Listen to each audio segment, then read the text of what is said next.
I stood there, stunned, the laughter of my son's holiday gathering still ringing in my ears as my son's fist struck my arm. Still, I didn't move, my grip tightening on the cranberry sauce dish, feeling the cold glass. As my daughter-in-law yanked my hair, the sting of it sharp and raw, I heard the faint click of my phone unlocking. While they shouted, desperate to regain control, I dialed 911, my voice steady, a quiet certainty in the chaos. That's when I realized this would be the last time they got away with it. The sirens? They were for me. All right, before we dive into this crazy story, do me a favor. Subscribe and tell us where you're watching from. Patricia Morgan pulled up the long driveway of Ethan's house, her old sedan crunching over the gravel. It was a quiet street in Des Moines, one of those where everyone knew everyone else's business, and the nights were cold enough to make the stars seem sharper. The house, with its split-level design and glowing porch light, looked like something out of a magazine. Clean, ordered, and the kind of place that made you feel at home before you even stepped inside. Her heart, though, felt nothing like that. Pat had spent the entire drive trying to calm herself, trying to remind herself that this was just a holiday dinner. Nothing to worry about, nothing that couldn't be smoothed over. She had brought the homemade cranberry sauce, the one she always made for Ethan, even though it was his wife, Chelsea, who hated it every year. Still, she thought, it was a nice gesture. It was just a small thing. The last time she'd tried, though, it had ended with a sharp remark from Chelsea about how she never got it right. That had been months ago, but it still hung in the air like a bad smell. Pat stepped out of the car, her knees a little stiff from the cold, and adjusted her woolen shawl over her shoulders. She took a deep breath and walked toward the front door, the crunch of her shoes muffled on the frost-bitten path. The door swung open before she could even ring the bell. "Mom," Ethan greeted her, his smile wide but tight, like it was something he had to force. "Ethan." Pat smiled back, steadying herself.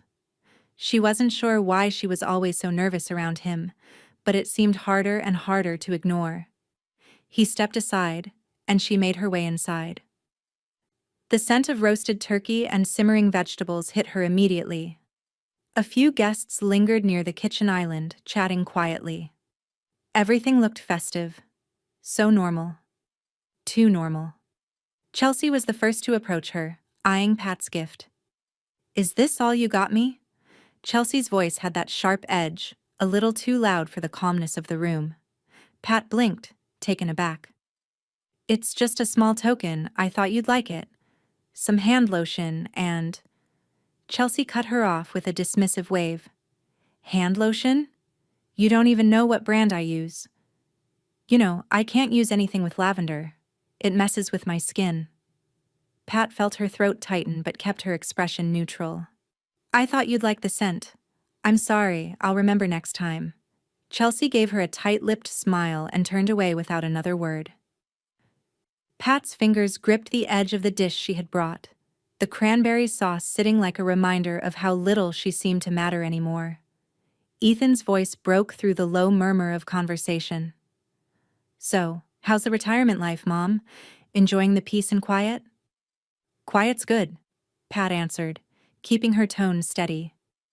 "But I've been keeping busy with the community center, you know, helping with the craft class." Ethan grunted in response, his brow furrowed. He cast a quick glance at the guests who were awkwardly shuffling around, unsure of what to say. Pat could see it. He was already annoyed, his patience fraying.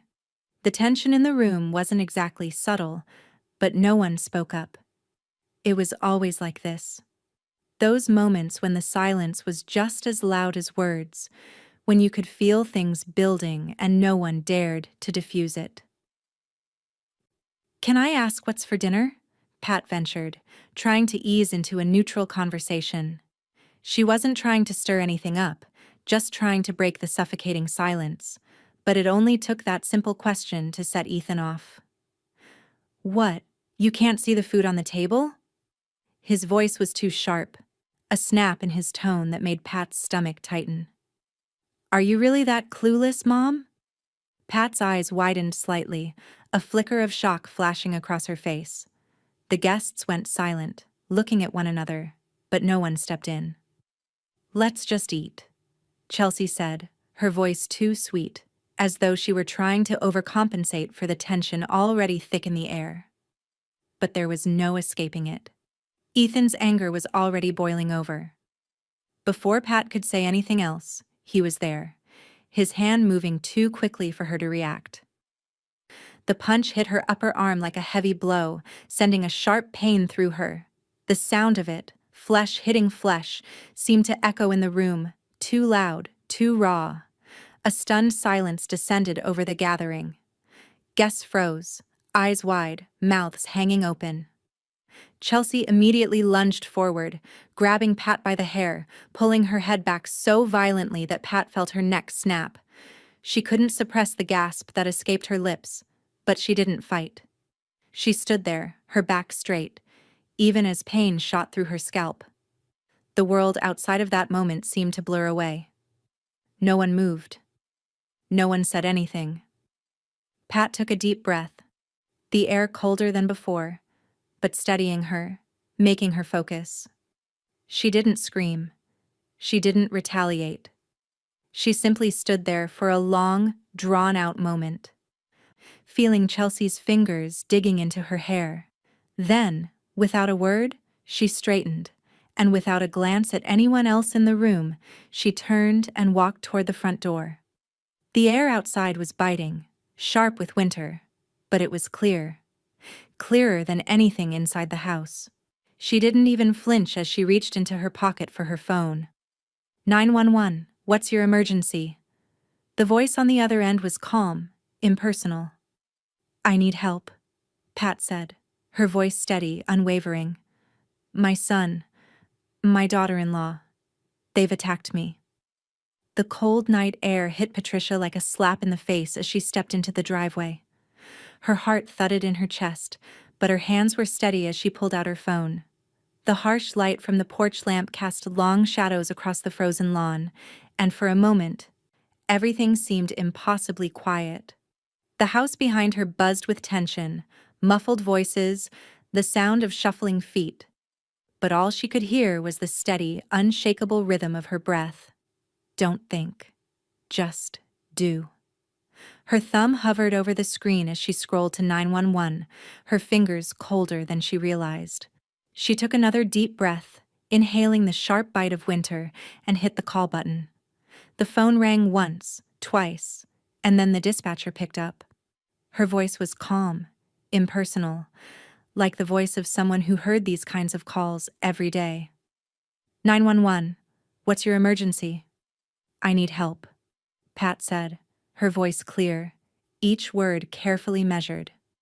My son, my daughter-in-law, they've attacked me. There was a beat of silence on the other end, but Pat didn't flinch. She knew how it would go. Questions. Standard procedure. Can you give me your name and address? Patricia Morgan, she said, the words sliding off her tongue like they were nothing more than an afterthought. I'm at 1220 Fairview Drive. I'm outside. The dispatcher asked her to confirm the details again, asking for specifics about her injuries, her location, and her safety. Pat answered each question with a calm she didn't quite feel, but knew she had to show. Her son, Ethan, and his wife, Chelsea, hadn't expected this. She could hear Ethan's voice behind her now, loud and desperate, seething from inside the house. Mom, don't you dare! He shouted from just beyond the door, his voice harsh, strained. Don't you dare do this! But Pat didn't flinch, didn't even turn around. The gravel beneath her feet crunched as she shifted her weight. The only sound in the still night other than her own voice, as smooth and resolute as she could make it. I'm standing outside, by the driveway. They're inside. I'm safe for now. The dispatcher's voice was calm. Officers are on the way, Ms. Morgan. Please stay on the line with me. Pat stared ahead, her eyes locked on the porch light flickering just inside the door. The shadows of Ethan and Chelsea's movements danced in the windows, like ghosts, uncertain and jittery, pacing behind closed doors. The silence between the two of them felt like an eternity. She didn't know what would happen next, only that she had to be steady. Not for her, not even for the situation, but because she had made the call. And that, she realized, was enough. This time, she wouldn't let the shame or the years of silence take over. She would stand her ground. Inside, the guests were still hovering nervously. Pat could imagine them, too afraid to leave, too unsure to speak. The weight of the situation was as thick as the air inside the house. They were waiting for something, but no one knew what to do. It was so much easier to ignore things when they weren't happening to you. The minutes stretched on, longer than Pat cared to acknowledge. She heard the faint whir of sirens in the distance, growing louder by the second. They were coming fast. Ethan's shouting grew more frantic. "You can't do this, Mom! You're making a huge mistake!" She exhaled, her breath visible in the cold, and glanced up just as headlights crested over the hill. The police had arrived.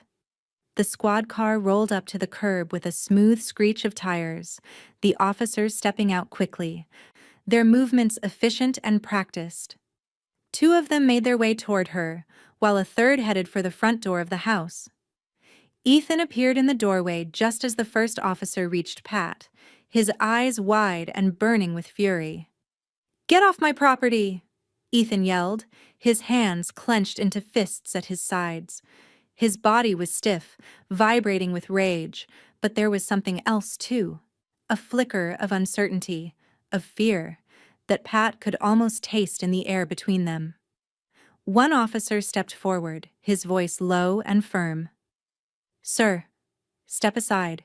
We need to speak with your mother." The tension in the air thickened. It was impossible not to see the way Ethan's jaw clenched, his muscles taut as though he might lunge. The officer didn't flinch. "You need to calm down," the second officer said, voice calm but warning. "We're here to help." But Ethan wasn't having it. "This is my house. You have no right to be here." Pat remained silent, her posture straight, her feet planted in the cold gravel. She wasn't afraid of him anymore. The officers moved to separate him, one staying by Pat's side while the other went to the door. Chelsea appeared now, her expression as twisted as ever, eyes flashing as she stomped toward the officers. "Don't you dare arrest him! You don't know what's going on here." But the officers were already moving, guiding her away with firm hands. Pat could see the bruises on her own arm, the redness from where Ethan had struck her. But all she felt now was a strange emptiness. She had made the call. Ethan's voice cracked, desperation slipping through. "This is my family. You can't do this." His eyes caught hers for a moment. But she didn't blink. As the officers continued to take control of the situation, Pat took another deep breath, her steady gaze never leaving the house. This was only the beginning. Patricia stood in the freezing cold, still in shock but steady, as the officers escorted her toward the front yard. The weight of the moment was starting to settle, sinking in like the cold beneath her shoes. The flashing red and blue lights painted everything in harsh, frantic hues. But she didn't blink. She couldn't. Not now. She heard the muffled sounds of voices behind her as the officers pulled Ethan away from the doorway, his protests growing increasingly frantic. His feet shuffled against the gravel as he was guided toward the squad car. Chelsea, too, was escorted inside, her eyes darting nervously between the officers and the house as though the situation might somehow resolve itself if she just stared hard enough. Pat's eyes narrowed as she took in the scene. Ethan, her son, handcuffed and furious, paced in a circle like a wild animal, his movements jerky and aggressive. The small, quiet part of her that had hoped this moment wouldn't come, this final line of no return, felt itself shattering. Yet, she was still standing, still here. "Ma'am, we need you to step inside," one of the officers said, his tone respectful but firm. She nodded and walked toward the front door, where another officer, a young woman with kind eyes, stood ready to speak with her. She could feel the weight of the night, of everything leading up to this, pressing on her shoulders. Inside, the guests were still frozen, like rabbits caught in headlights. A few of them stood near the kitchen island, avoiding eye contact, while others huddled near the door, unsure of where to go or what to say. No one had moved since the scene outside. It was almost as if they were still in disbelief that everything had escalated this far. Pat stepped into the living room, the cool air from the open door cutting across her skin. She was aware of the bruises on her arm, the tightness in her scalp where Chelsea had yanked her hair, but her body didn't ache the way she thought it might. It was as if the shock of the assault had numbed her, leaving only a raw clarity. A clarity that had been brewing for a long time but had only now become tangible. The officer who had been outside entered the room after her, holding a notepad. He motioned for her to sit. "Ma'am, we need to get your statement. Please tell us exactly what happened." Pat sat, her fingers clutched tightly around her shawl, feeling the sharp edges of her thoughts take shape. She didn't look at Ethan, who was still pacing on the lawn, his silhouette visible through the front window. She wouldn't look at him. Not now. Not after what had happened. She spoke slowly, carefully, her voice unwavering. "We were at dinner. My son and daughter-in-law had invited me over for a holiday gathering. It was supposed to be a peaceful evening, but things escalated quickly. I tried to ask about the food, and that's when he..." She paused, taking a breath. "He punched me in the arm. Chelsea grabbed my hair and yanked me back. I couldn't do anything." The officer took notes, his expression neutral but focused. He didn't interrupt. He didn't need to. Her words were enough. After a long moment, he stood up and motioned for another officer to bring over the camera. "We'll need to document your injuries," he said gently. Pat nodded, her eyes closing briefly as the photographer snapped pictures of her arm and the small clumps of hair that had been torn loose. She didn't look at them, didn't study the bruises. There was no point. She had already seen them in her mind. She had already understood what they meant. Chelsea was no longer in the room, but Pat could hear her voice outside, still arguing with the officers, demanding answers, demanding control. She didn't sound like a woman fighting for the truth. She sounded like a woman desperately trying to hold on to the last shred of power she had over the situation. But Pat didn't flinch, didn't look away. As the officers finished documenting her injuries, Pat pulled out her phone. Her fingers shook slightly as she typed a quick message, the words simple, direct. "Wayne, I need you tonight." She pressed send before she could second-guess herself. Wayne, her neighbor, her old friend from the police department, would understand. He always understood. She could count on him now. When she looked up, one of the officers gave her a nod. "We'll be filing an official report tonight. You may want to consider a protective order, given the circumstances." Pat's heart quickened, but she kept her voice calm. "Yes, I'll do that." She stood up, suddenly feeling the weight of everything pressing against her chest, the years of silence, the years of enduring, all leading to this moment. She could hear the faint sound of Ethan's angry voice outside, still protesting, still furious, but she had already moved beyond him, beyond the house, beyond everything they'd tried to control. A small part of her wondered if this would ever feel real, if the life she had known would ever come back, or if everything would change from here on out. But she didn't have time for those thoughts. Pat turned to the officer. "I want to make sure he doesn't get away with this. He has to understand that there are consequences." The officer didn't say anything. He didn't need to. His silence was enough. Outside, the sounds of the police radio mixed with the hum of the city, the faint whispers of a life she would never go back to. It was over. And there was no going back. The drive to the ER felt like an eternity. The headlights of Wayne's car cut through the dark, but Pat didn't see the road. She couldn't. Her mind was elsewhere, still tethered to the house, to the moment she'd walked out onto the lawn, to the way her son had shouted at her, his anger shaking the very air around them. Every turn in the car felt like it was pulling her further away from the life she had once known. Wayne didn't say much. He was a man of few words, but there was a steady calm about him, a quiet reassurance in his presence.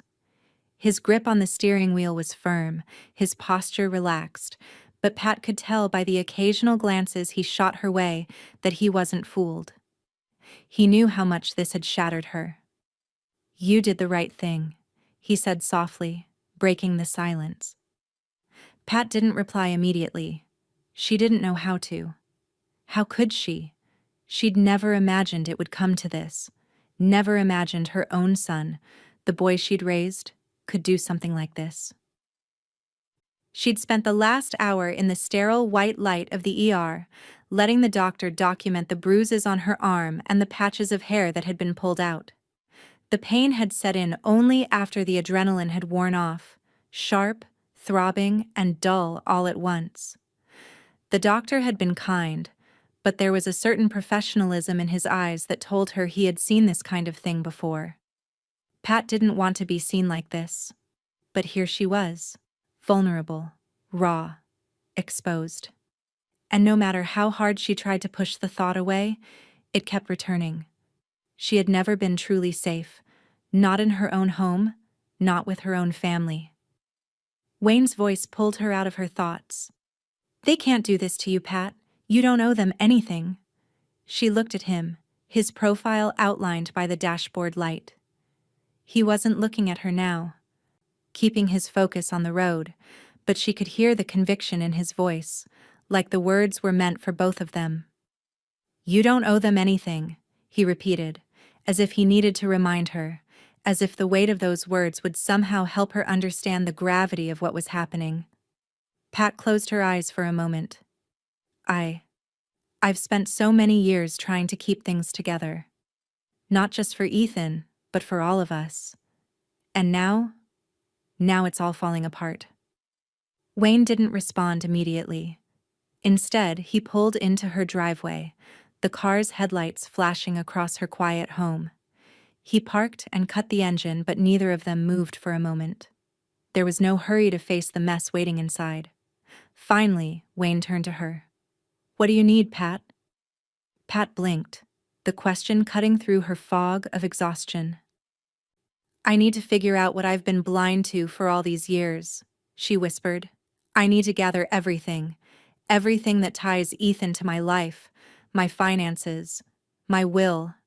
I need to make sure I'm not tied to him in any way that could hurt me." Wayne nodded, his face stern. "Good. You're doing the right thing. We'll get through this." Pat stepped out of the car, her legs stiff, and walked toward the front door. Inside, the house felt too quiet, too still, as if it was holding its breath, the same way she felt. She walked into the study, her old oak desk standing in the center of the room like a monument to the years of order and routine she had tried to maintain. She opened the drawer where she kept old documents, bank statements, tax returns, insurance papers. She pulled them out one by one, setting them in a neat pile on the desk. It wasn't just the financial papers. She needed everything. The will, the power of attorney.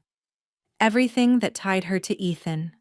Her hand trembled as she sorted through the papers, each piece of paper a reminder of how little control she had in the end. When the pile was as complete as she could make it, Pat sat down. She picked up a pen, the weight of it unfamiliar in her hand, and began to write. It wasn't a long entry, but it was raw. She wrote what she remembered from the attack. Everything she could recall, everything that had happened so quickly. Her hand shook as the ink flowed onto the page, but she didn't stop. She had to write it down, had to make sure it was real. The weight of the pen felt heavier with each stroke, as if the very act of recording the events somehow anchored her to reality. Pat paused for a moment, reading the words she had just written. They were the words of a woman who had been silent for far too long, who had put up with too much, and now, at last, she was speaking. She picked up her phone and tapped out a message. Marla, I need to speak with you as soon as possible. This is no longer just about what happened tonight. It's about everything. She hit send and stared at the screen for a moment, the finality of it hitting her. There was no going back now. The sound of her phone vibrating on the desk startled her. It was Wayne, sending her a quick text. You're not alone. We'll get through this. Pat closed her eyes for a moment, allowing herself a brief breath of relief. But just as quickly, the weight of everything settled back in. Tomorrow, she would begin the next part of this battle. And she would win. Because this time, she wasn't alone. She had already made the first step. Patricia sat in the small conference room, the hum of fluorescent lights overhead adding a sterile edge to the otherwise quiet space. She stared down at the papers spread out before her, her fingers resting lightly on the edges.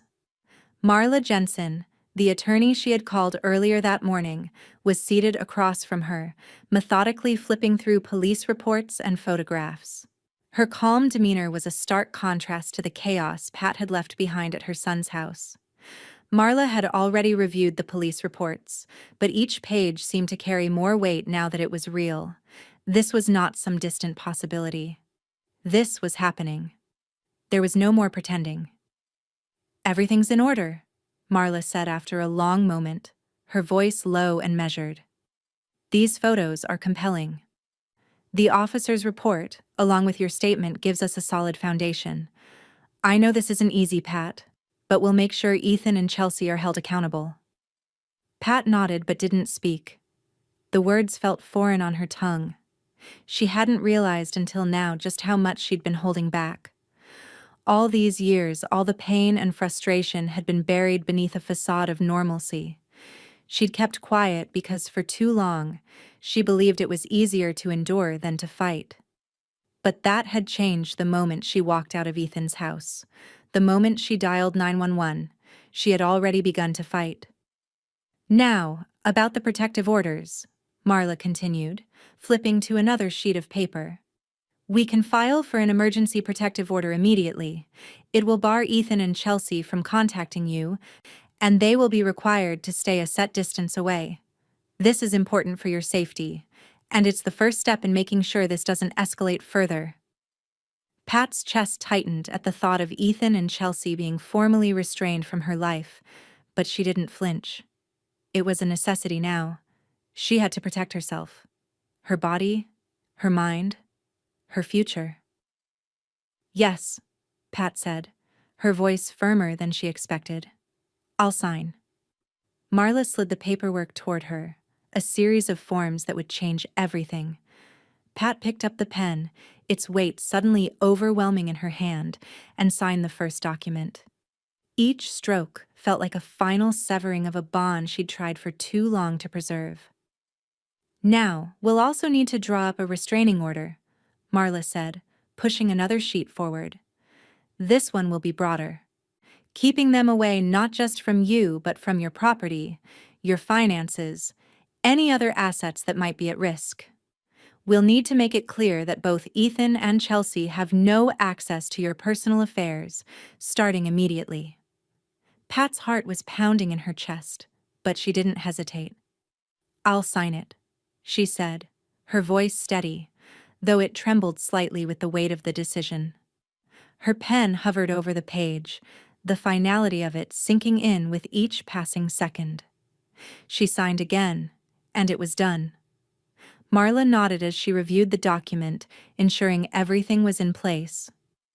Next, I suggest we take a look at your will, she said, sitting back in her chair. We need to make sure Ethan is no longer listed as a beneficiary, and we'll need to transfer everything to a protected trust. Pat felt the ground beneath her shift. I've already been thinking about that, she said softly, her hands trembling slightly as she reached into her bag for the legal folder she'd kept all these years.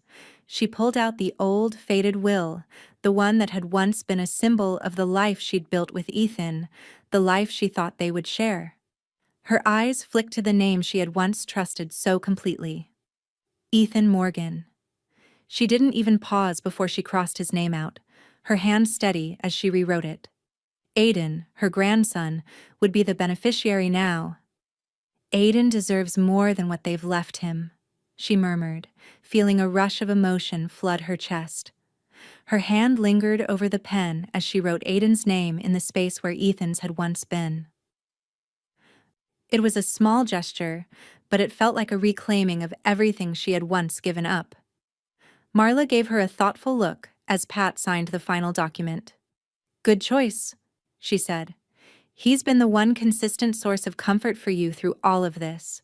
He'll be safe, as long as you stay vigilant." Pat nodded, feeling the sting of those words. She'd made sure Aiden was protected, but in doing so, she'd made herself more vulnerable. She would never be truly safe until she kept up this fight, until she put the pieces of her life back together in a way that would protect her from those who sought to tear her down. "I'm ready," Pat said, her voice unwavering. "Let's file everything. I'm not backing down." Marla looked at her with approval, her lips curling into a small, tight smile. "It's done then. I'll file the emergency motions with the county clerk today. This is just the beginning, Pat, but you're doing the right thing. We'll move quickly." Pat stood, gathering the signed documents into a folder and holding them tightly in her hands. She wasn't sure if the weight was from the papers themselves or from the shift in her life that had just occurred. As she turned to leave, her eyes lingered on the papers one last time. The life she had known, the family she had fought for, was now nothing more than a series of signatures, each one marking a clean break from the past. There was no going back now. The door clicked shut behind her with a finality that resonated deep within her. The weight of everything she had just done, and everything that still lay ahead, pressed on her shoulders, but she didn't flinch.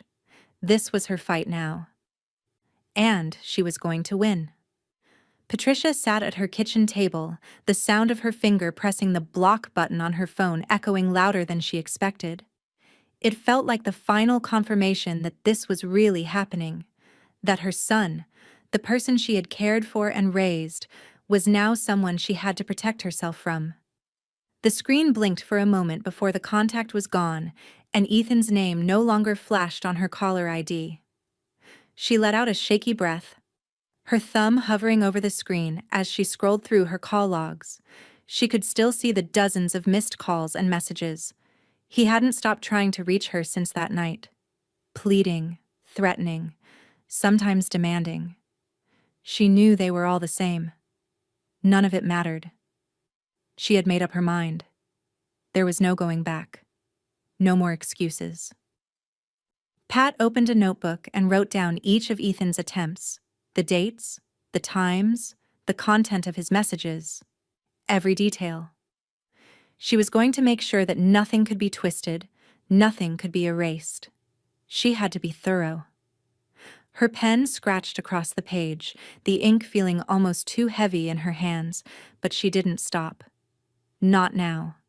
Not when she could see the way Ethan's influence had seeped into every part of her life. Once she had the list, she carefully tucked the notebook into a drawer and picked up her phone again.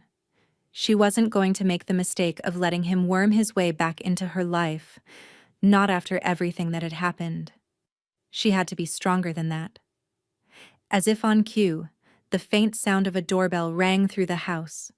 Pat stood up, feeling the tension crawl up her spine. She walked to the front door, peering through the peephole. It was Wayne. She opened it, and he stepped inside, his face grim but reassuring. "How are you doing?" he asked, his voice calm and steady. Pat smiled weakly. "Better, I guess. It's just hard to shake it all off, you know." Wayne nodded. He'd seen the signs of stress, the weight of the situation settling in, but he wasn't here for small talk. He had a job to do. "I've updated your security cameras," he said, walking past her to the living room. "I've added a couple more around the house, and I've set up motion detection. You'll get alerts if anything happens. You'll know if someone's at the door, or if there's any unusual activity. Pat followed him into the room, glancing at the small monitor he had placed on the coffee table. The house was quiet, and she'd never been one to feel paranoid. But after the assault, after everything that had happened, the idea of someone watching the house, someone with a constant eye on her safety, felt like a small comfort. "Thank you," she said, her voice soft but sincere. Wayne gave her a knowing look, one that suggested he'd seen too many people in her position, too many people who hadn't taken these steps soon enough. "We're going to make sure you're safe. Don't worry." After a moment, he stood up and turned to leave. "I'll keep an eye on things. You let me know if you need anything else." Pat nodded. She wanted to say more, wanted to thank him again, but words felt too small in the face of all the support he'd given her. He'd always been there, a constant in her life, just as Aiden had been. And now, she had to focus on making sure the people she loved were safe, no matter the cost. When Wayne left, Pat went back to her desk. She sat down and stared at the pile of paperwork Marla had given her, the legal documents that would soon seal Ethan and Chelsea out of her life, for good. She reached for the phone once more, checking the time. It was late, but she knew she couldn't rest yet. There was too much to do. She opened her email inbox and saw an alert from her bank. Unauthorized transaction attempt. Her heart skipped a beat. She had forgotten that there were still some joint accounts tied to Ethan. Without hesitation, Pat called the bank and canceled the accounts, making sure that Ethan would have no way of accessing her finances again. She watched the confirmation screen appear, each click pushing her further away from the life she had once shared with him. A sense of relief washed over her, but there was still a hollow ache in her chest. The world she had known was disappearing, replaced by something much colder, more pragmatic. She could no longer afford the luxury of denial. The silence in her home was only broken when her phone buzzed again, this time with a social media notification. Pat frowned as she read Chelsea's post. "Pat fell last night. She's okay, but is just being dramatic about a minor accident. Please don't believe the rumors." Pat felt her stomach twist. Of course, Chelsea was trying to spin the story in her favor, trying to make it look like Pat was the one in the wrong. The lies were always easier to believe, weren't they? Without thinking, Pat grabbed her laptop and logged into her social media accounts, scrolling through Chelsea's post. She saw the comments flooding in, people offering sympathy, people questioning her credibility. Pat's heart thudded painfully as the weight of it sank in. But then she noticed something. Wayne had been active. He'd taken screenshots of the post, the comments, the timeline of events. He was already documenting everything, making sure Chelsea's lies wouldn't stand. Pat quickly responded with her own message. "It wasn't an accident. I was attacked. Don't let them tell you otherwise." Before she could second-guess herself, she hit post. The silence of the house felt more pronounced now, but it wasn't the silence of peace. It was the kind of silence that came before a storm. And Pat knew she was ready for it. She wasn't backing down. Not anymore. Outside, the wind howled, a reminder of the battle she was about to face. But inside, Pat sat at her desk, her hands steady as she typed. She was done waiting. The fight had already begun, and she wasn't about to lose. Patricia sat at the kitchen table, a mug of tea cooling in front of her. She hadn't bothered to drink it. Her eyes instead focused on the stack of documents, the same ones she had painstakingly organized the night before. The room was dim, the light from the street lamps outside casting long shadows across the walls. Silence hung heavy in the air, and though it had only been a few days since everything had changed, it felt as though a lifetime had passed. Her phone buzzed on the table, breaking the stillness. Pat picked it up, her thumb hovering over the screen. The name flashing on it wasn't one she had expected. Aiden. She hesitated, her fingers trembling slightly, but she tapped the message open. There, on the screen, was a simple, quiet text from her grandson. "Grams, are you okay? I miss you." Her heart ached. Aiden had always been her bright spot, the reason she'd held on to so much for so long. But now she knew things were different. He shouldn't have to be dragged into the mess that Ethan and Chelsea had caused. Pat quickly typed her response, keeping her tone gentle but firm. "I'm fine, Aiden. I'm just taking care of some things. But I'm okay. I'll always be here for you, no matter what." She stared at the screen for a moment, rereading her words. It wasn't enough. Not nearly enough. But it was the truth. She would always be here for him. And that was something Ethan and Chelsea couldn't take from her. As she set the phone down, her mind flashed back to Marla's warning earlier in the day. "No direct contact with Ethan or Chelsea, Pat. It's important. You need to protect yourself legally and emotionally right now. Anything they try to say or do will only undermine your position." Pat had nodded at the time, understanding, but now the weight of those words settled over her again. No contact. Not now. Not ever again. The hardest part wasn't the legal steps. Those were clear, logical. It was the distance, the silence. She grabbed the folder with her legal documents and flipped it open, taking a deep breath. She reached for a new sheet of paper and started the process of updating her beneficiary designations. Each stroke of the pen felt like it carried the weight of her entire past, but she didn't hesitate. She crossed out Ethan's name from everything. Trusts, wills, accounts. She put Aiden's name in its place, making sure it was all ironclad. Pat paused, looking at the list. Aiden deserved better than this. Than what Ethan and Chelsea had given him. He deserved a future without the weight of their toxicity. She wouldn't allow them to drag him into the destruction they had caused. He deserved safety and peace, even if it meant cutting the last tie she had left with her son. The phone buzzed again. This time, it was a notification from Marla's office, a quick email confirming their next meeting. Pat opened it, her eyes scanning the brief message. Marla had included a list of additional steps they would take: filing a formal protective order, putting a hold on the family property, and making sure Ethan and Chelsea were legally barred from any future control over her assets.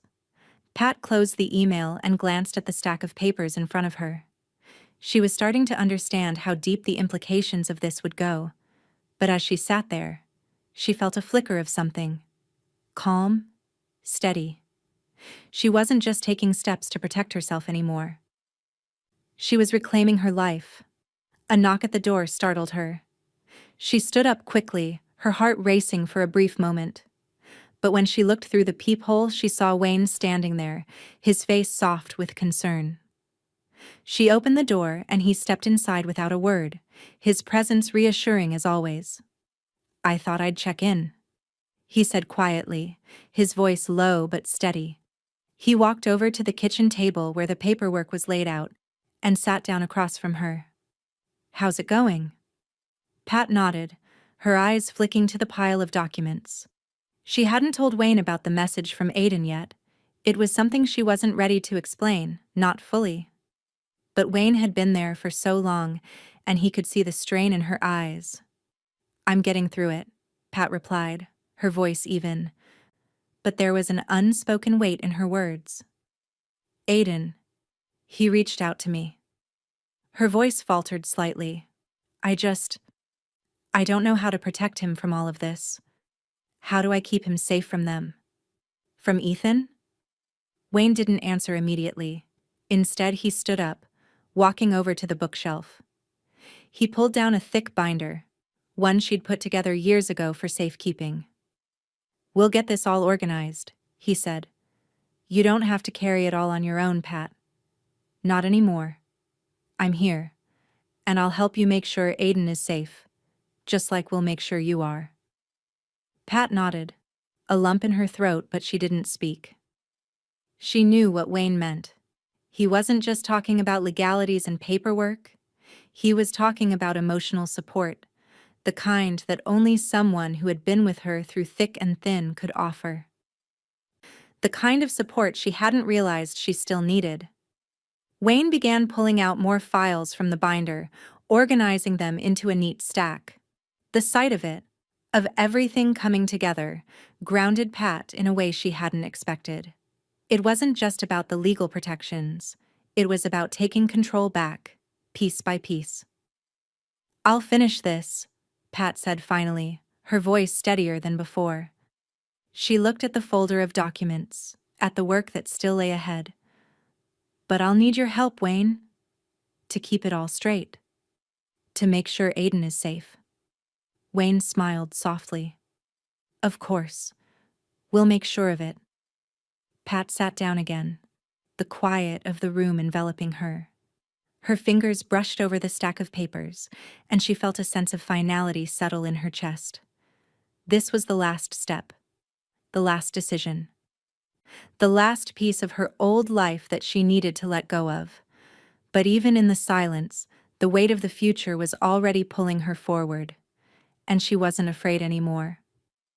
The morning sun was barely breaking through the clouds when the officers arrived at Ethan and Chelsea's home. Pat stood on the porch of her own house, watching from behind the privacy of the curtains. She knew what was coming, had known for days now, but there was something almost surreal about seeing it unfold. Her phone buzzed. A text from Wayne. "It's happening. Stay steady. They won't know what hit them." She replied with a simple, "I'm ready." Pat wasn't sure if she meant it as much as she wanted to, but the words felt true. This was it. There would be no going back. The officers approached Ethan and Chelsea's front door with the firm, methodical precision Pat had seen countless times before. They were professionals, moving with purpose, understanding the delicate balance between law and emotion. Ethan, standing at the front door with his arms crossed, glared at them as though daring them to approach. His defiance was palpable, his face a portrait of frustration and fury. Pat watched through the window as one of the officers stepped forward, a document in hand. He spoke calmly but firmly, announcing that they were serving protective orders. Ethan's face twisted into a scowl, his voice rising in protest. "This is my house," he shouted, his voice sharp, crackling with anger. "You can't do this. You have no right." Chelsea appeared at the door just behind him, her hands on her hips, glaring at the officers with an intensity that sent a chill down Pat's spine. She had never been one to back down from a confrontation, and today was no different. "Don't you dare!" Chelsea shrieked, her voice high-pitched, breaking into a frantic shout. "You have no idea what she's done. She's lying. This is all a setup."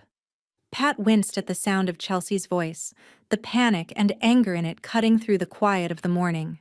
She could feel every nerve in her body telling her to go outside, to intervene, but she stayed still. Marla's voice echoed in her mind. "Don't engage. They will try to pull you back in." The officers moved with practiced efficiency, unfazed by the tantrum unfolding before them.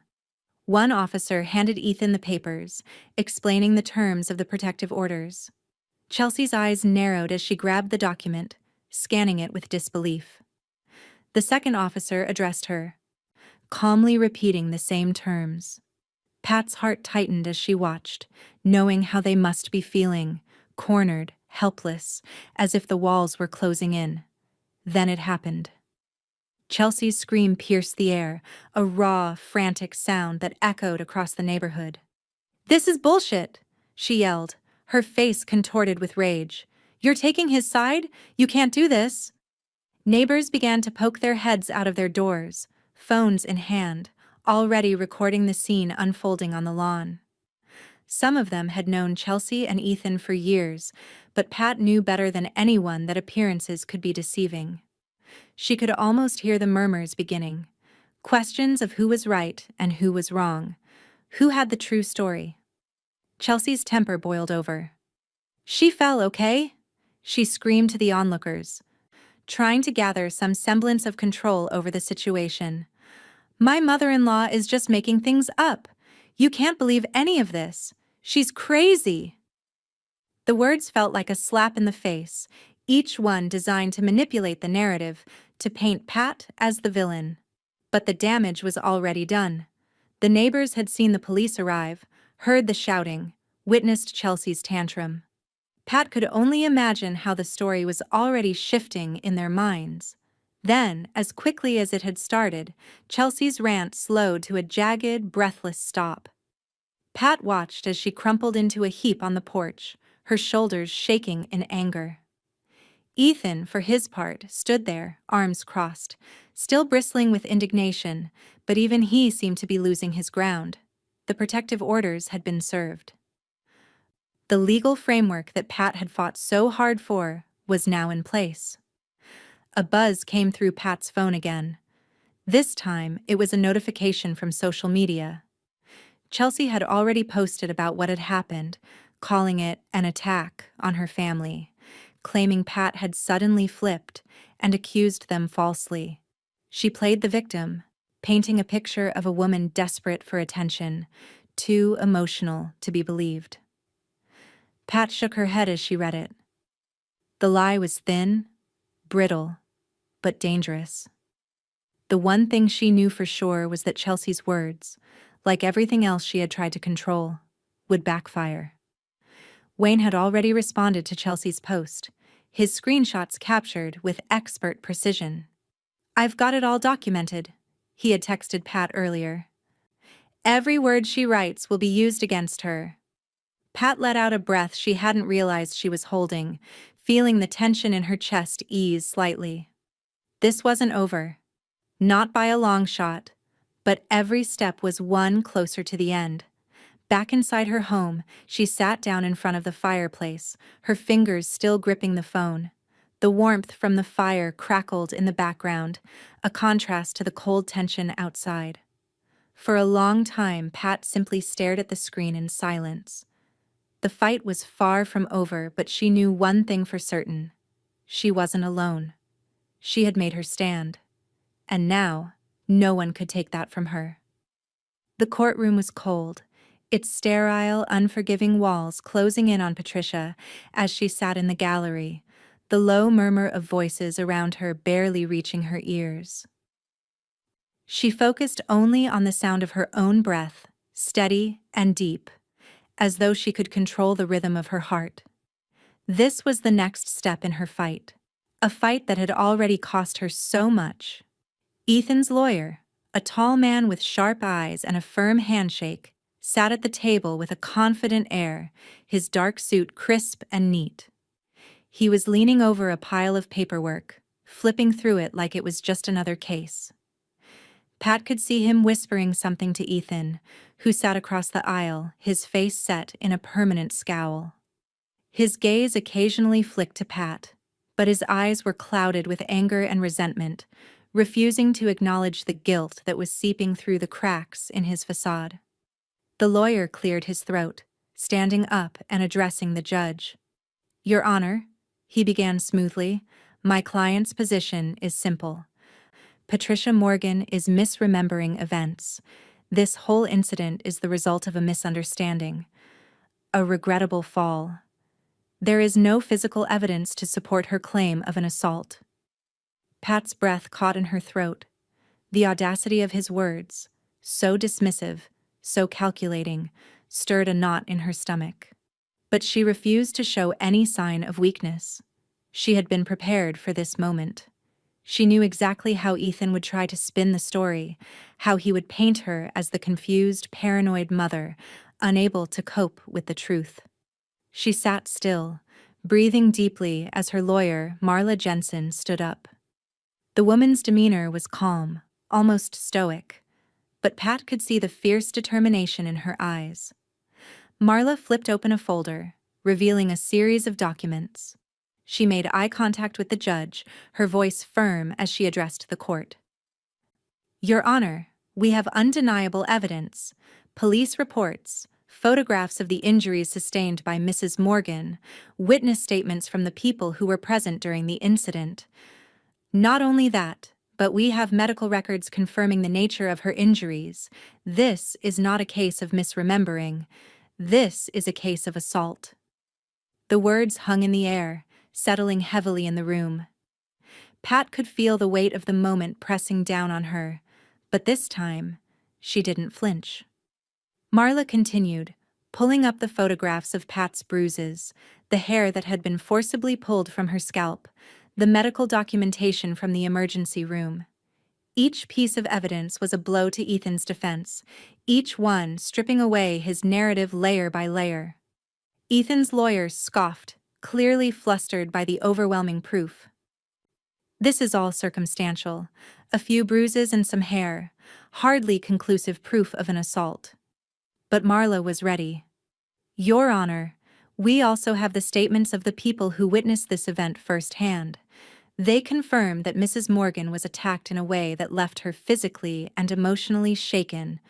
The timeline, the details, they all add up." Pat watched as the lawyer's confidence began to crack. He tried to argue, tried to twist the narrative once more, but it was clear. Ethan's case was crumbling before him. He had nothing left to cling to. The judge, an older man with glasses perched on the edge of his nose, leaned forward, looking over the papers before him. "I believe we have enough here to proceed," he said. His voice was calm, deliberate. "This case will be continued. The evidence is compelling." Pat's heart raced. The weight of the moment settling in. She had been heard. Her voice, her truth, was finally taking root. As the court session recessed for the day, Pat stood up, her legs feeling strangely unsteady. She made her way out of the courtroom, where Marla met her with a small smile. "You did great today," Marla said softly. "This is one battle down. There's more to come, but we're winning." Pat nodded, her mind racing. There was so much left to do, so many decisions to make. But for the first time in a long while, she felt something that had been missing for years: hope. Later that evening, as Pat sat in her living room, the fire crackling softly in the hearth, she made the decision. It was time to sever all ties to Ethan. She reached for the phone and called her attorney's office to arrange for the immediate change of her medical proxy and power of attorney. Ethan was no longer to have any control over her, not in any way. As she hung up, her gaze drifted to the box sitting in the corner of the room, the box of Ethan's childhood keepsakes. It had sat there for years, untouched, a remnant of a life she had once cherished. But now she knew. It was time for that to go too. She picked up the box, feeling the weight of the past in her hands. It was hard, harder than she expected. But she carried it outside, where the early evening chill nipped at her skin. With a quiet resolve, she placed it by the curb, ready for the charity pickup that would come the next day. Pat stepped back into her home, the door clicking shut behind her. She stood in the quiet for a moment, taking in the warmth of the fire and the stillness around her. She thought about Aiden, the only part of her past that hadn't been tarnished by the chaos of her son and his wife. Then, as if by some instinct, Pat picked up her phone and opened the message from Aiden.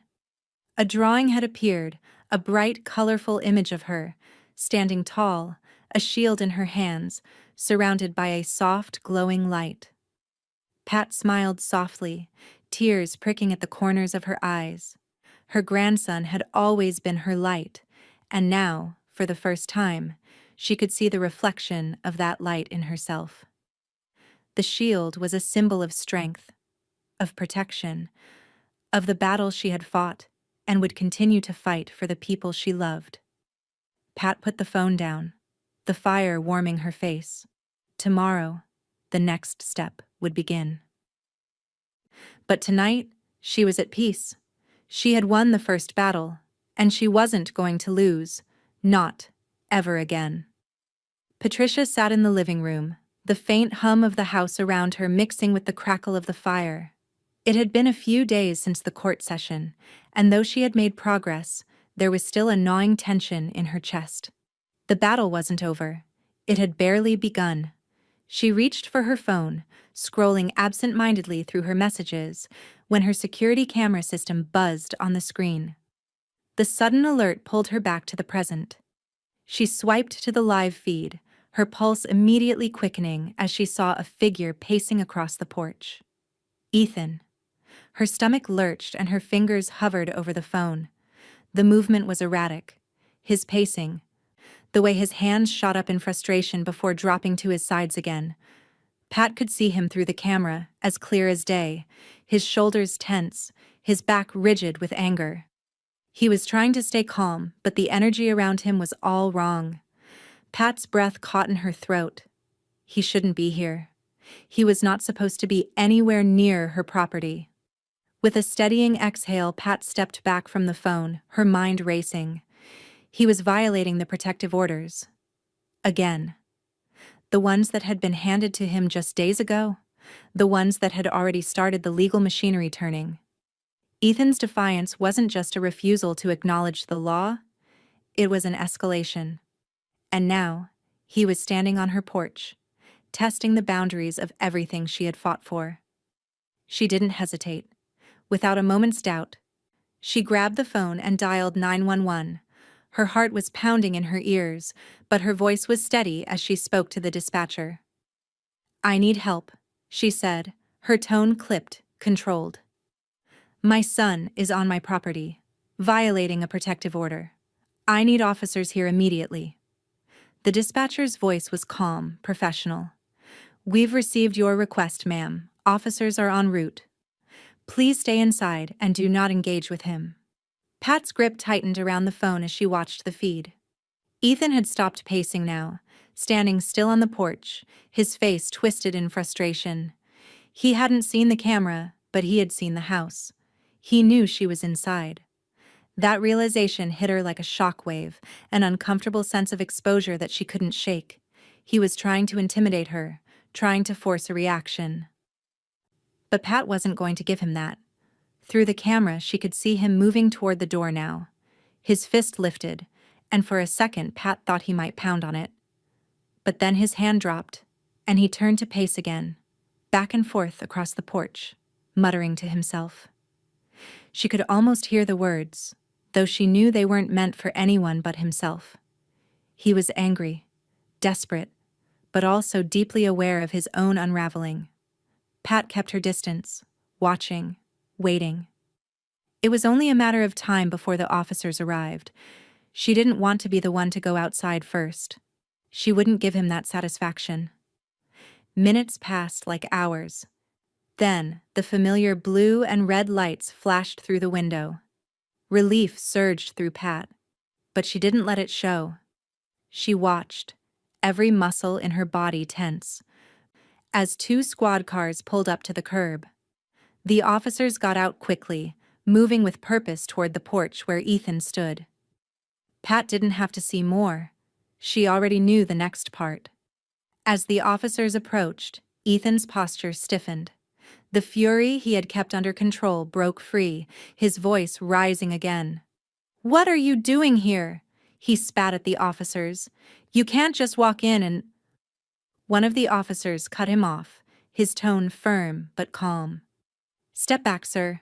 You are in violation of a court order. You need to leave the property immediately." Ethan didn't move. He stood there, his face red with anger, his body trembling slightly with the force of his emotions. "This is my house," he yelled. "I don't have to leave. You can't—" But the officers were prepared for this. They moved in quickly, calmly, their voices steady and measured. "You are not allowed on this property, and if you refuse to comply, you will be arrested." Ethan's jaw clenched, but the fight was draining from him. He stood there for a few seconds, breathing heavily, the air around him thick with anger, but he didn't make another move. Finally, he dropped his head and muttered something incoherent before taking a few steps back.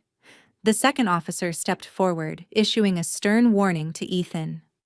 "You're being arrested for violating a protective order. Do not resist." And then, just like that, it was over. Ethan was cuffed, his arms yanked behind his back and escorted toward the police car. Pat exhaled sharply, the tightness in her chest beginning to loosen. This was the moment she had been waiting for.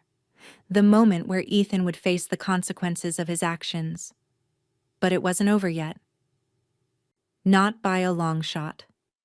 Through the window, Pat watched as Chelsea appeared in the doorway, her face a mask of fury. She was already shouting, her words cutting through the air, but the officers were unbothered. One of them turned to her with a warning. "Ma'am, please step back. This is an active arrest. You need to stay clear." Chelsea's face twisted in rage. "You can't arrest him. You don't know what she's done. This is all her fault. She's lying." But the officers stood firm. "Ma'am, we're not here to argue. If you continue, we will have to take further action." Chelsea screamed, her voice breaking, but she didn't try to approach the officers again. She stomped her foot, her face flushed with humiliation as the squad car drove away, Ethan's figure slumped in the back seat. Pat felt a strange mix of satisfaction and emptiness. The justice she had fought for, the truth she had clung to, had finally been recognized. But even as she stood in the quiet aftermath, her heart remained heavy. She reached for her phone and opened the camera feed again, watching the footage of the arrest. She wasn't sure why. Maybe it was the need to hold on to the moment, to see with her own eyes that it was real. But she needed to know that this time, it was finally over. And then, her phone buzzed again. A new message from Wayne. "It's done. It's in the books. He's going down, and you're finally free." Pat stared at the words for a long moment. She had won this battle. But now the real work began. She wouldn't stop until the life she had rebuilt was hers, and hers alone. But for tonight, she allowed herself to breathe. Tomorrow, she would take the next step. Patricia sat in her living room, the dim glow of the fireplace casting shadows along the walls. The silence of the house was heavy, comforting, but it felt fragile, like the calm before another storm. She was still processing the events of the day, the arrest of Ethan, the finality of it all. She should have felt relief, but instead, there was an unsettling stillness, a waiting for something else to happen. She hadn't even gotten a chance to sit down and breathe before she heard it. The pounding on the door. Bang, bang, bang. It was loud, sharp, and filled with the kind of desperation that made her stomach turn. She knew who it was before she even looked up. Chelsea. Pat froze, her heart racing. She stood slowly, moving toward the door but not opening it. She could hear Chelsea's voice now, muffled but unmistakable. "Patricia!" Chelsea screamed. "Open the door! We need to talk!" Pat felt the rage and fear bubbling up inside her, but she refused to let it show. She didn't move. She didn't open the door. Instead, she walked slowly toward the window, peering out between the curtains. There, on the porch, stood Chelsea, her face twisted in anger, her hands clenched into fists. Pat watched as Chelsea knocked again, harder this time. She could see the red of Chelsea's face, the tightness in her posture. There was a desperate energy to her movements, as though she thought that somehow she could force her way back into Pat's life, back into the control she had lost. "Patricia!" Chelsea shouted again, her voice cracking with frustration. "Open the door. You can't just do this to me. You can't keep me from Aiden. This isn't over." Pat stood still, watching silently. She wasn't going to engage. She wouldn't be dragged into Chelsea's chaos again. The door would remain closed. But then Chelsea's voice rose even louder, cutting through the quiet of the house like a blade. "You can't keep him from me, you know. I'll take Aiden from you. I'll make sure you never see him again." Pat's chest tightened at the threat. The words felt like a weight on her shoulders. Aiden was her anchor, her reason for everything. Chelsea didn't understand that. She didn't care. To her, Aiden was a pawn, a bargaining chip. and the thought of him being caught in the middle of all this was enough to make Pat's stomach churn. But Pat didn't flinch. She didn't move toward the door. Instead, she picked up her phone, her fingers moving with precision as she dialed Wayne. The phone rang only once before he answered. "What's happening?" he asked, his voice calm but laced with concern. "I'm not opening the door," Pat said quietly, her eyes never leaving the window. "Chelsea's here. She's threatening to take Aiden away from me." Wayne's voice was steady, but she could hear the edge of something like fury, beneath his calm. "I'm coming over," he said. "Stay inside, don't engage." Pat nodded, though she knew Wayne couldn't see it. She hadn't planned to do anything else. Chelsea would have to go. There was no place for her in Pat's life anymore. She stood by the window, watching Chelsea's increasingly frantic motions. Pat's heart twisted as she saw her pacing back and forth on the porch, her anger palpable in every step. She had been so consumed with herself, with controlling every piece of the puzzle, that she didn't understand the damage she had caused. A soft knock at the door startled Pat. But it wasn't Chelsea this time. It was Wayne. He had arrived. Pat opened the door just wide enough to see him standing there, his expression hard and resolute. She stepped aside as he came in, his presence a quiet reassurance. "Stay inside," he said softly. "Let me handle this." Without another word, Wayne stepped outside, his strong frame blocking Chelsea's frantic gestures as he stood between her and the door. Pat watched through the crack in the door, her pulse quickening. "Leave. Now," Wayne said, his voice low but firm. There was no argument, no hesitation in his tone. It was final. Chelsea's eyes narrowed as she glared at Wayne, her lips trembling with fury. "You can't do this," she screamed. "You think you can just shut me out? I'll take him from you, Pat. I'll make sure you never see Aiden again. You'll be sorry." Wayne didn't flinch. He didn't rise to the bait. "You need to go. Right now." Chelsea stood there for a long moment, her breath coming in sharp gasps, her chest heaving with the force of her anger. And then, slowly, like a storm losing its power, her shoulders slumped, and she turned, her face flushed with humiliation. With a final bitter glance, she stormed off the porch, her footsteps harsh and unsteady.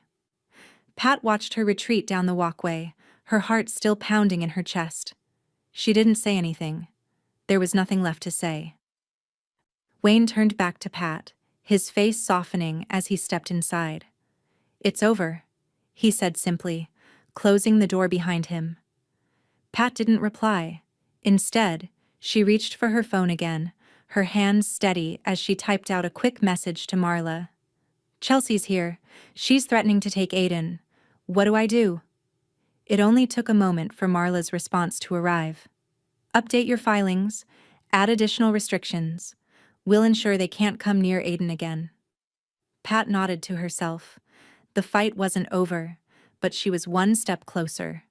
She would make sure Aiden was protected, no matter what. Wayne stepped into the living room, his eyes thoughtful but not surprised. "You're stronger than you think," he said.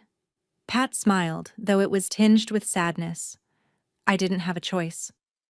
A sudden noise from the hallway made her look up. Aiden stood at the entrance, his small face uncertain. He had been watching, listening to it all from the other side of the door. Pat's heart twisted in her chest. She stepped toward him, kneeling to his level, pulling him into her arms. "I'm here, sweetheart," she whispered, holding him tightly. "And I always will be." For the first time in days, Pat felt the weight of everything she had fought for begin to settle in. She wasn't just protecting herself anymore. She was protecting the one thing that mattered most: her family. And she would do whatever it took to keep them safe. But the storm wasn't over yet. Not by a long shot. The certified packet arrived on a cold December morning, wrapped in thick, official envelopes. Patricia held it in her hands, the weight of the legal documents heavier than she anticipated. The seal on the envelope felt cold to the touch, and for a moment, it almost seemed unreal, until she carefully sliced through the paper and pulled out the court date for the full protective orders. The date was set. The date she'd been waiting for, dreading, but also preparing for. She sat down at her kitchen table, her fingers running over the text, and a quiet storm brewed within her chest. It was happening. The final step in her fight for her safety, for her future, and for Aiden's future. It was time to face her son in a way she had never imagined. A soft knock at the door interrupted her thoughts. She looked up as Wayne entered, his presence a quiet anchor in the storm of her mind.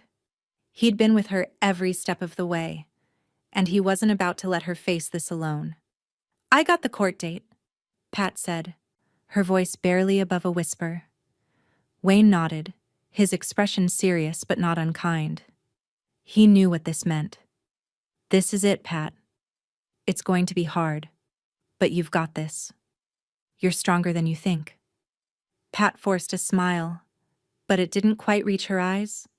The fear was still there, lurking just beneath the surface. She had been strong for so long, but this was a new kind of strength. The kind that made her face Ethan head-on, knowing that everything they had once shared, family, trust, the simple hope for a better future, was forever gone. Wayne moved to the other side of the table, opening a large binder filled with papers and photographs. He had organized the evidence meticulously, each page labeled and categorized. The police reports, the photos of her bruises, the ER records, all laid out in perfect order. He was ready. They were ready. But Pat couldn't shake the cold pit in her stomach. Marla's voice broke through her thoughts as she called on speakerphone. "Pat, I've been reviewing your testimony for tomorrow. We're going to make sure everything is clear, concise, and compelling. The facts speak for themselves. Ethan doesn't stand a chance. But we need you to stay calm, focused. This is your chance to tell your side of the story, the truth. No more hiding, no more silence." Pat closed her eyes, letting Marla's words sink in. No more silence. It was true. This was her moment to speak, to make her voice heard. She could feel the weight of it, the responsibility of it. But she had to do it. For Aiden. For herself. As she hung up, the silence of the room felt heavy. A soft beep from her phone pulled her attention away. It was a voicemail. Aiden's voice. "Grams, it's Aiden. I just wanted to say, I'm proud of you. You're doing the right thing. I know this is hard. I love you." Pat's heart clenched. She hit replay, listening again. The words were simple, but they were everything. He was proud of her. That was enough. She listened a third time, the room quiet as snowflakes began to drift past the window, their delicate forms settling into the early evening air. Outside, the world was still, beautifully calm and cleansing, as though the earth itself was holding its breath. Pat sat back, the weight of Aiden's message settling into her heart, grounding her. The snow continued to fall softly outside, its quiet rhythm mirroring the peace she had found within herself. The fight wasn't over. The battle tomorrow would be the hardest one yet. But for the first time in a long while, Pat didn't feel the crippling fear. She felt something else instead. Hope, clarity, and the unshakable resolve that she would no longer let her past define her future.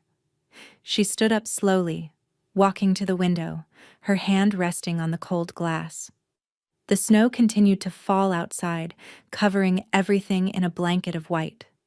The world seemed to pause in the stillness, waiting for what would come next. Pat didn't have the answers, but she knew one thing for sure. No matter what happened tomorrow, she was ready. She had already made her stand, and nothing would take that away from her. The courtroom was a quiet battlefield, its stark white walls closing in as Patricia stepped into the witness stand.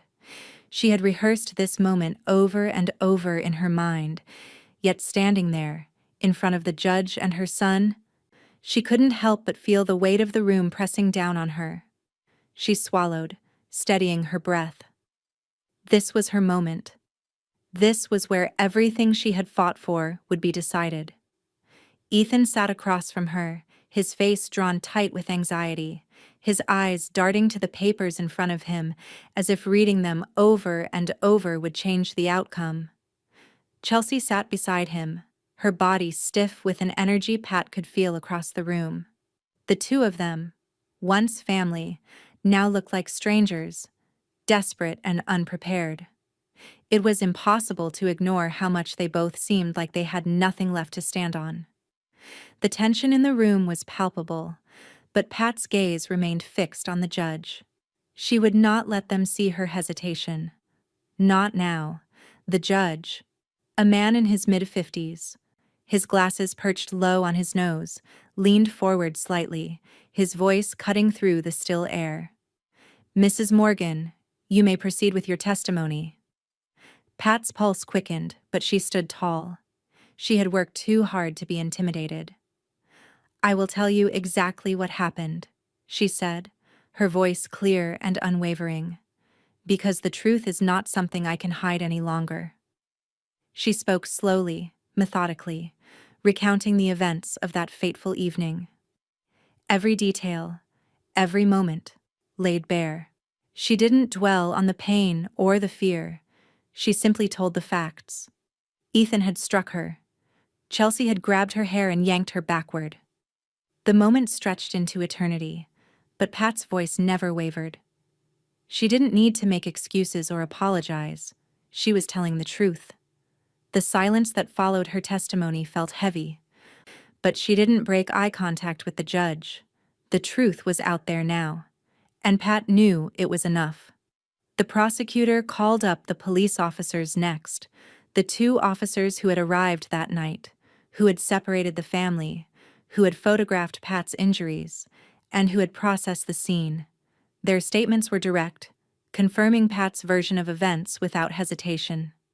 They testified about the bruises, the hair loss, the clear signs of physical assault that had been documented in the police reports.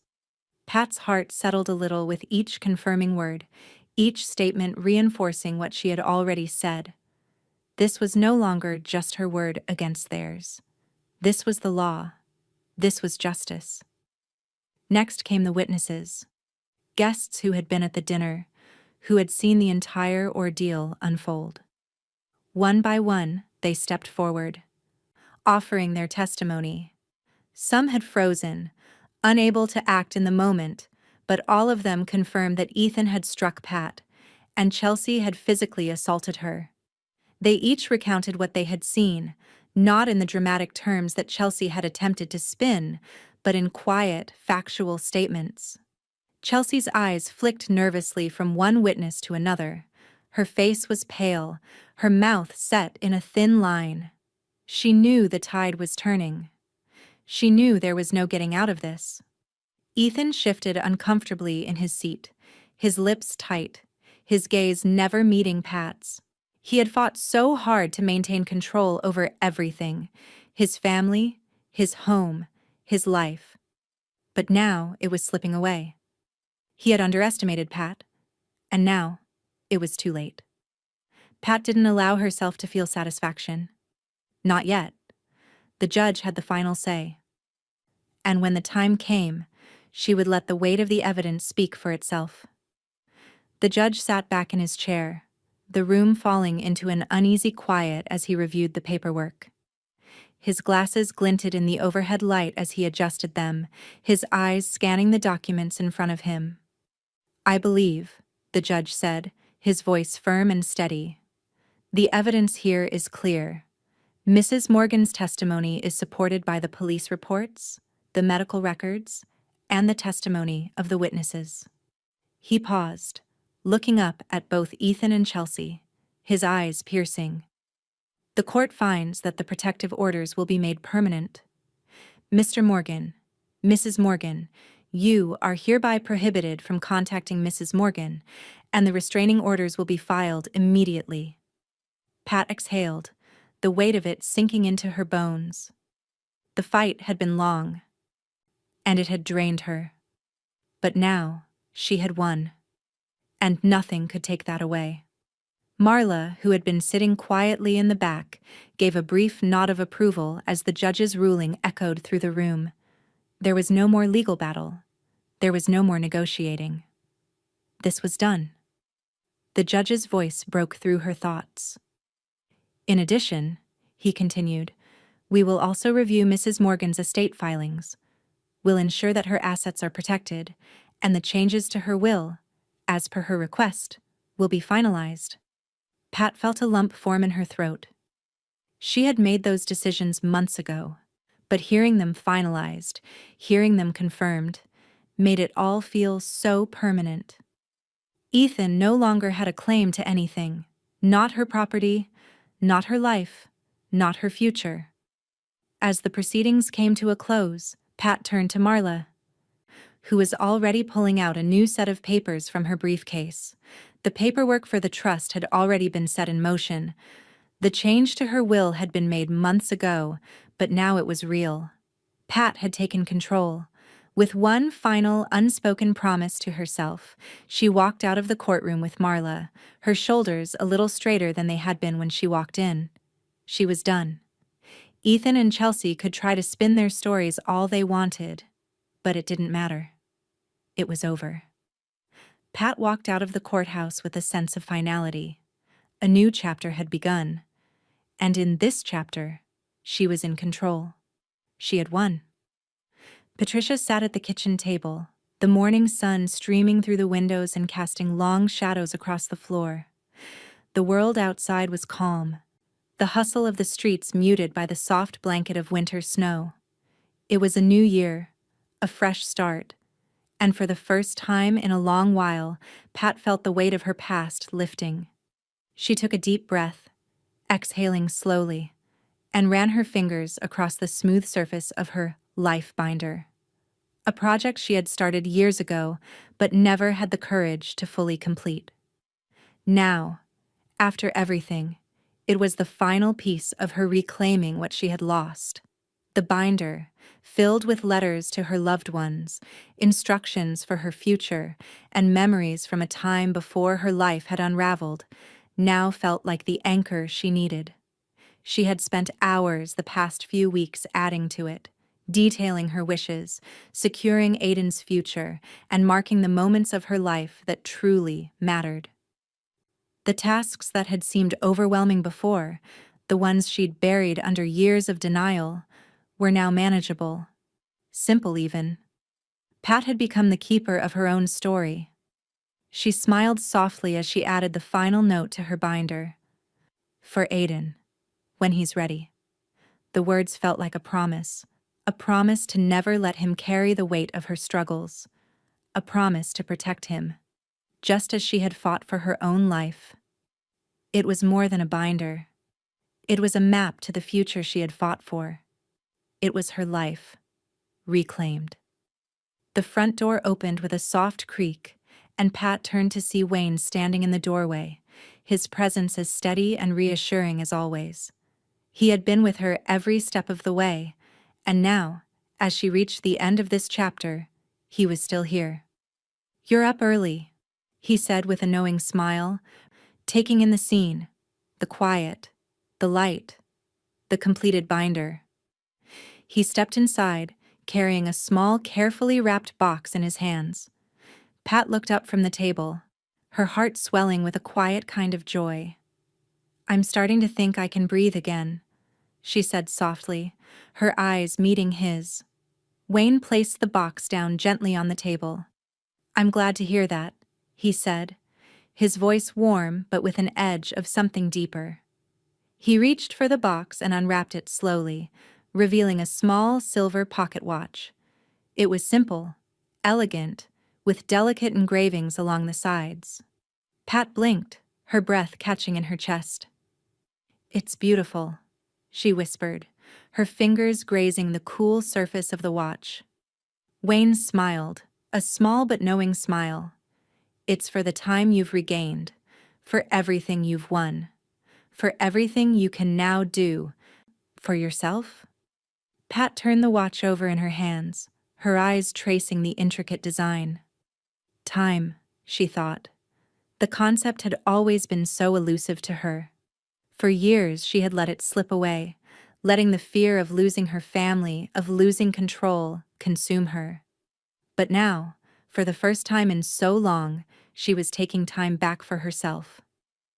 I think it's perfect, she said quietly, her eyes meeting Wayne's. For a new beginning. Wayne nodded, his expression softening as he leaned against the table. You look stronger than ever, he said, his voice low and full of admiration. Pat smiled, a small laugh escaping her lips. It felt like a weight had been lifted. Not just physically, but emotionally. I think I'm finally starting to feel that way, she admitted, the words feeling like a revelation. The room was quiet for a moment as they both took in the peacefulness of the morning, the stillness that had come after the storm. Outside, the world seemed to hold its breath as the snow continued to fall softly, blanketing everything in its quiet calm. Pat stood up, her fingers lightly tracing the pocket watch once more, and then placed it in her bag. It was a small gesture, but it felt like a symbolic step forward, a reminder of the time she had reclaimed.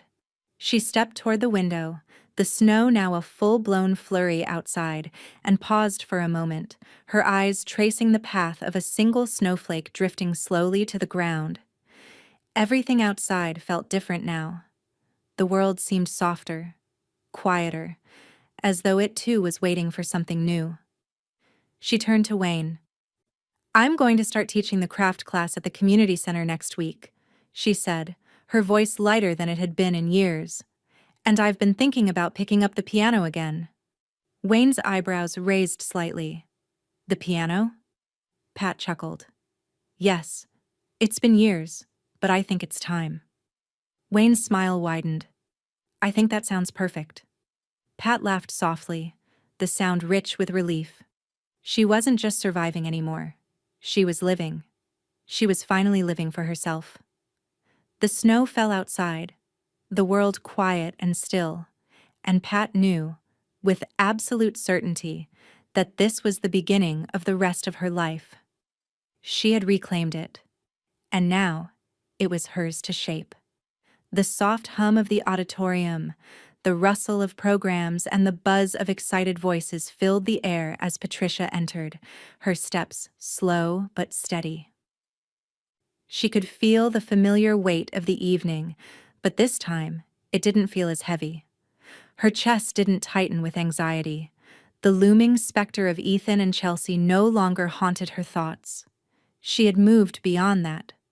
Tonight it was about Aiden, his school concert, his moment. Her eyes scanned the room, the soft glow of the stage lights catching on faces, all turned toward the performance.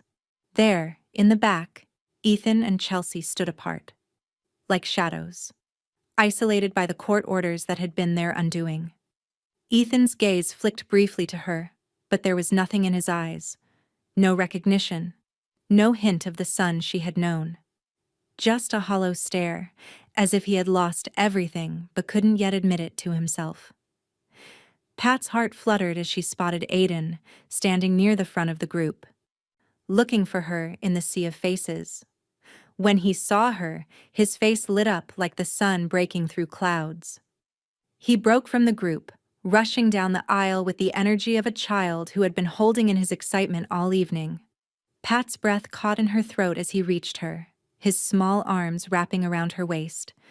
She held him close, the familiar scent of his hair, the warmth of his small body, grounding her in a way nothing else could. I'm so proud of you, sweetheart, she whispered into his hair, her voice thick with emotion. I'm proud of you too, Grams, Aiden replied, his voice muffled against her. I'm glad you came. Pat pulled back slightly, her fingers gently brushing the hair from his forehead. She smiled, her heart swelling. Always, Aiden. Always. For a moment, everything else, the tension, the years of fear and uncertainty, melted away. It was just her and Aiden, and she would fight for him. Always. A few minutes later, after the concert had ended and the applause had faded, Pat sat in the quiet of the backstage area, signing the final documents of her life, the last pieces of her new will. It had been drafted months ago, but today, with a finality she hadn't anticipated, she signed the scholarship papers, ensuring that Aiden would receive the future she had fought to give him. The papers slipped easily into their folders, and Pat placed the pen down with a steady hand. She was done. She had made sure Aiden was protected from the chaos of the past, from the people who had once called themselves family, but who now meant nothing. Her phone buzzed, and she glanced at the screen. A message from Wayne. "You did it. Aiden's future is secure. This is your victory." She smiled softly, feeling the warmth of his words wrap around her like a protective shield. But then, from across the room, her eyes caught Ethan's again.